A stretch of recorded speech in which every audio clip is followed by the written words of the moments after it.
एक घने जंगल में रज्जू चिड़िया अपनी बेटी लाडो और पति भोला चिड़ा के साथ रहती थी। भोला अपनी पत्नी रज्जू और बेटी लाडो से बहुत प्यार करता था।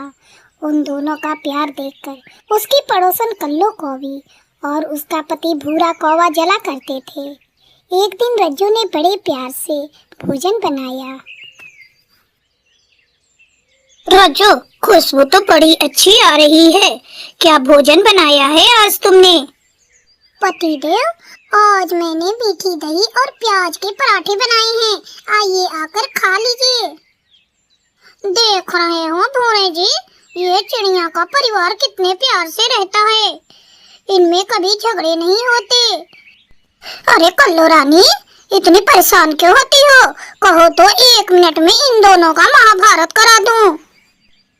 नाना पतिदेव, ये काम तो मैं भी कर सकती हूँ, तुम बस देखते जाओ। एक दिन भोला नदी पर पानी पीने गया था। कल्लो कौवी वहाँ पहुँच गई। अरे ओ भोला, तू तो बहुत भोला है रे।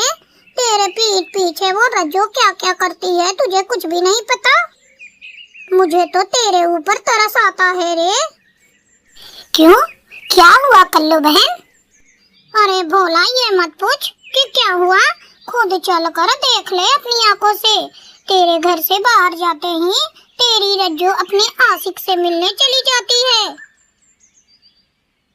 कल्लो बहन, जरूर आपको कोई गलतफहमी हुई है। ऐसी कोई बात नहीं, मुझे रज्जू पर पूरा भरोसा है। वो कभी मेरा भरोसा नहीं तोड़ सकती। अरे भोला, तू तो बहुत ही भोला है रे। चल कर अपनी आंखों से देख ले। भोला को जबरदस्ती कल्लो कौवी अपने साथ ले गई। रज्जू, मैं क्या करूं? मैं बहुत परेशान हूँ। मेरी पत्नी ने मुझे बहुत तंग कर रखा है। हर दिन वो नई नई फरमाइशें करती रहती है। तो तुम उसे कुछ समझाती क्यों नहीं? उससे कह दो तुम्हारी आमदनी इतनी नहीं कि तुम उसकी फरमाइशें पूरी कर सको। भोला रज्जू को उसके बचपन के दोस्त से बातें करते हुए देख लेता है। कल्लो कौवी नमक मिर्च लगाकर भोला के कान भरती है। देख लिया रे भोला, अब तो तुझे मेरी बातों पर विश्वास हो गया ना? ये सब देखकर भोला परेशान हो गया। वो रज्जू से दूरी बनाने लगा।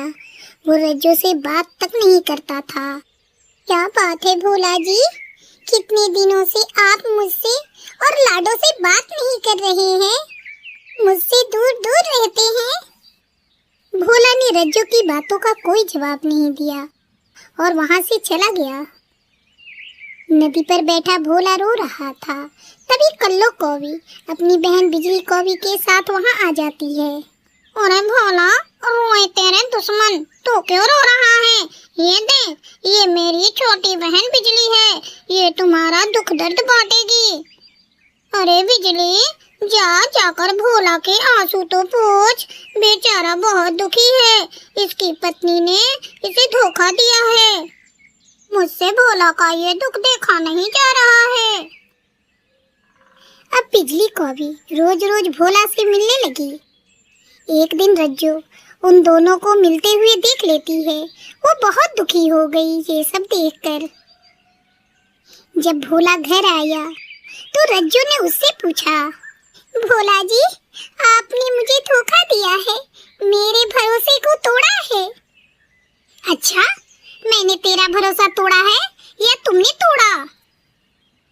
तुम मुझसे प्यार करने का नाटक करती रही और अपने आशिक से मिलती रही। अरे भला हो कल्लो बहन का, जो उन्होंने तुम्हारी सारी करतूत मुझे अपनी आंखों से दिखा दिया। मैं अब तुम्हारे साथ एक छत के नीचे नहीं रह सकता। मैं जा रहा हूँ। भोला चिड़ा घर छोड़कर चला गया। उसने बिजली से शादी करके अलग घर बसा लिया। समय बीतने लगा। रज्जू पूरी तरह से टूट चुकी थी। पक्षियों ने उसे बहुत समझाया। आखिर एक दिन जब भोला आराम कर रहा था, बिजली सारे रुपए पैसे लेकर चंपत हो गई। जब भोला को इस बात का पता चला, वो कल्लो कौवी के पास गया। उसने बिजली कौवी को घर चलने को बोला। लेकिन कल्लो कौवी बिजली को वापस भेजने से मना कर देती है। भोला को समझ आ गया, उसने रज्जू के साथ बहुत गलत किया है। वो वापस रज्जू के पास आया। मुझे माफ कर दो रज्जू, मैं कल्लो कौवी के बहकावे में आ गया था। वो कौवी बिजली मेरा सब कुछ लूट कर चली गई। रज्जू, मुझे अपनी गलती का एहसास हो गया है। तुमने मुझे इतना प्यार दिया और मैंने तुम्हारे भरोसे को तोड़ दिया। पापा, आप फिर से तो हमें छोड़कर नहीं जाओगे ना? भोला जी, माफी तो मैं दे सकती हूँ, पर वो भरोसा वापस नहीं ला सकती जो तुमने तोड़ दिया है। धीरे धीरे रज्जू ने अपने पति भोला चिड़ा को माफ कर दिया और सब कुछ पहले की तरह ठीक हो गया। दोनों पति पत्नी फिर से खुशी खुशी रहने लगे।